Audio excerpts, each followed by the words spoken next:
Welcome to another episode of Behind the Frame. If you're not familiar with the series already, this is a series where the Wild Eye Guides take images and moments that were captured out in the field and share a little bit more about what went on behind the scenes with you all, and sometimes we'll even go into the editing process in Lightroom. Today I'm breaking the mold a little bit by just sharing more about the experience and the moments that actually led up to an incredible image, one of my favorite images from last season, captured in Botswana's Okavango Delta. I hope you will enjoy this week's episode.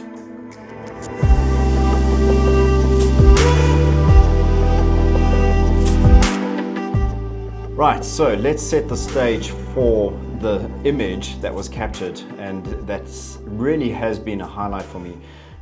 This was part of our Botswana Wilderness Safari. This has been an annual safari which takes place usually around November each year. It's the end of the dry season. It's the early onset of the kind of summer months, so the grass isn't too long. It allows us to get into some of the most amazing private concessions through wilderness safaris camps at a much better rate than peak season. And this particular afternoon was spent in the Little Vumbura region, so Vumbura Plains concession, and we were staying at the Little Vumbura camp. And the focus for this part of the trip, and I say focus, but there are a lot of things that need to come together, is that given its location on the kind of northeastern section of the delta, so if you have a look here, it's probably around this area, and it's on the edge of water, permanent water and land. And so one of the key kind of focuses for us when we're heading out into this part of the world is to hopefully capture lions crossing some of the deep channels. I mean, it's just an iconic scene from the Okavango Delta. And when we headed out early one morning, we did manage to come across some lions. We found 3 males and a female that was hanging around, and they were almost on a bit of an island very close to a fairly deep channel. And when we left them that morning, they were very relaxed, sleeping, and we kind of thought, well, that's a good cause to head back to camp, but that's something that we need to head to in the afternoon. If we're around and they get up and they start moving early enough, chances of us capturing them crossing the water and the channels could be good. And so we headed back out there in the afternoon, and sure as nuts, they were doing what lions do best, nothing. But eventually one of the females got up and went for a drink. Her movement drew the attention of one of the males who was resting in the long grass a little in the distance, and he kind of approached through towards her. And this really was the catalyst for an incredible series of events that took place this afternoon.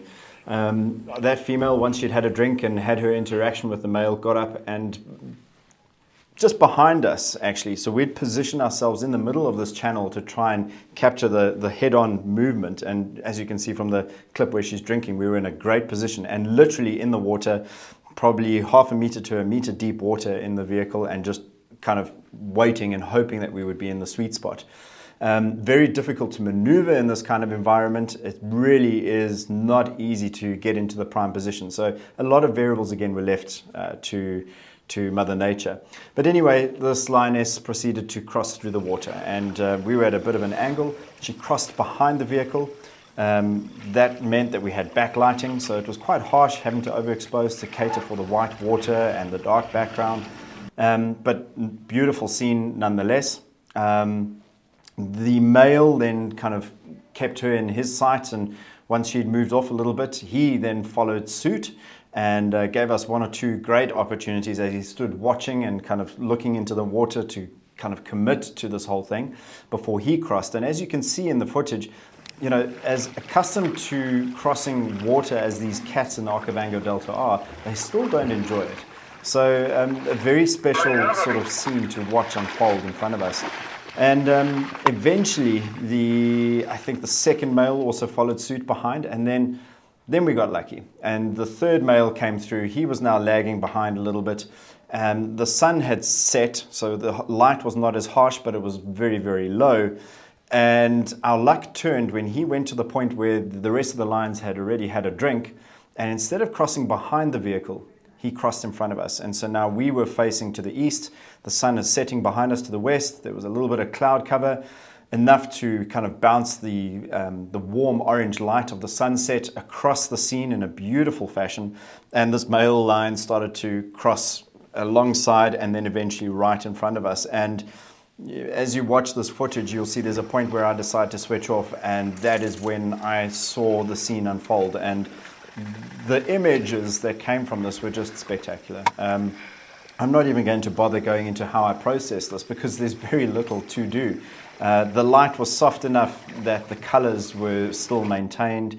There was enough to get a shutter speed. And what this male lion did was, when he was directly in front of us and perfectly aligned with the channel leading off into the back right-hand side of frame, he stopped, had a drink, and then stopped, looked up, looked around, and really put on a bit of a show, gave us the opportunity to kind of bank these shots before then completing his crossing of this channel and joining the rest of the pride. And it was just such an incredible moment. And in all the years that I've been heading to the Okavango Delta, you know, we've come close to getting these kind of scenes before. We've had one or two good crossings with lions crossing. In fact, not in an area too far away from this. But in terms of the light, the composition, the ability to pull back and capture more of the scene, because that's what you want. You want the context of the animal in the environment. This was probably, well, wasn't probably, without a shadow of a doubt, was the most spectacular photo opportunity that I've had the privilege of sharing with our guests. And because this line gave us such a show, I think everyone banked some amazing images.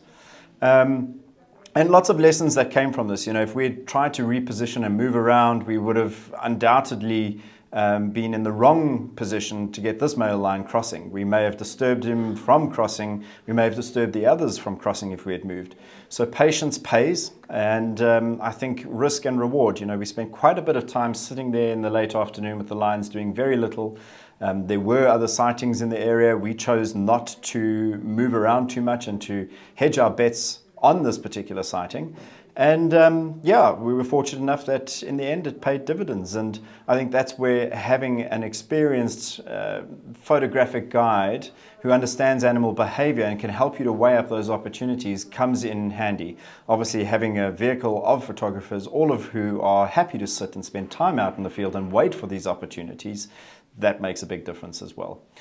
I hope you've enjoyed this episode of Behind the Frame. Like I said, no editing on this one, just a really cool experience with a lot of video and footage leading up to a very special image for me.